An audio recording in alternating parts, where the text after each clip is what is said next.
रमजान का महीना सिर्फ भूखे प्यासे रहने का नाम नहीं है, ये असल में रूह की सफाई का एक रूहानी सफर का नाम है। आज हम हाफिज इमरान आसी की तालीमात की रोशनी में ये समझने की कोशिश करेंगे कि इस रूहानी सीढ़ी पर कैसे चढ़ा जा सकता है। और बस ये एक जुमला समझ लें कि इस पूरे महीने का निचोड़ है। रमजान का असल मकसद सिर्फ इबादत करना नहीं, बल्कि अपने गुनाहों को जलाकर खुद को अंदर से पाक साफ करना है। यही वो मरकजी ख्याल है जिसे हम आज एक्सप्लोर करेंगे। तो चलें इस सफर में आगे बढ़ते हैं और देखते हैं कि ये रूहानी सीढ़ी हमें कहां लेकर जाती है।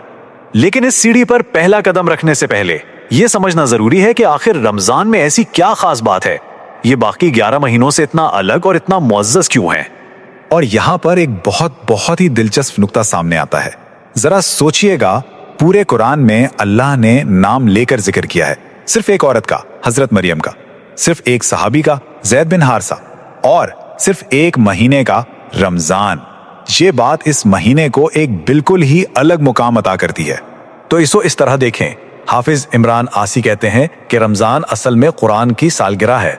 ये सिर्फ रोजा रखने का वक्त नहीं, बल्कि इस हिदायत को सेलिब्रेट करने का वक्त है जो हम तक पहुंची। अच्छा, जब हमने रमजान की अहमियत को समझ लिया तो अब सवाल यह पैदा होता है कि शुरुआत कहां से की जाए। इस रूहानी सीढ़ी पर सबसे पहला कदम है सखावत का। और यहाँ एक बुनियादी बात वाजे की गई है कि सखावत का ताल्लुक आपके बैंक बैलेंस से नहीं, आपके दिल से है। ये दिल की अमीरी का नाम है, जेब की नहीं। देखें, फर्क बिल्कुल साफ है। हो सकता है किसी के पास ढेर सारी दौलत हो लेकिन दिल छोटा हो, और दूसरी तरफ कोई ऐसा हो जिसके पास कुछ ना हो लेकिन दिल इतना बड़ा हो कि सब कुछ लुटा दे। तो असल चीज क्या हुई? दिल की अमीरी। और इस बात को समझाने के लिए एक बेहतरीन वाकया सुनाया जाता है इमाम हसन का। उन्होंने गुलाम को देखा जो अपनी रोटी एक कुत्ते के साथ बांट रहा था। जब पूछा तो उसने कहा, मुझे अकेले खाते हुए शर्म आती है।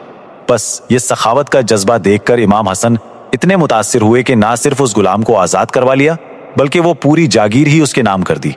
देखा, दिल से दिया हुआ थोड़ा कितना कुछ वापस लाता है। सखावत के बाद इस सफर का दूसरा कदम है रात का क़याम, यानी रात की इबादत। ये वो वक्त है जब पूरी दुनिया सो रही होती है, लेकिन अल्लाह का बंदा अपने रब से मुलाकात के लिए जाग रहा होता है। पूरे कुरान में अल्लाह इन लोगों की तारीफ करता है जो इबादत के लिए जागते हैं, ना कि उनकी जो सोते रहते हैं। तो इससे पता चलता है कि रमजान की रातें कितनी कीमती हैं। लेकिन रमजान की खूबसूरती देखें, यहां तक कि रोजेदार का सोना भी इबादत बन जाता है। जब दूसरे लोग सोते हैं तो वो सिर्फ आराम कर रहे होते हैं, लेकिन जब एक रोजेदार सोता है तो फरिश्ते उसके लिए नेकियां लिख रहे होते हैं। ये अल्लाह की तरफ से एक स्पेशल बोनस है, समझें।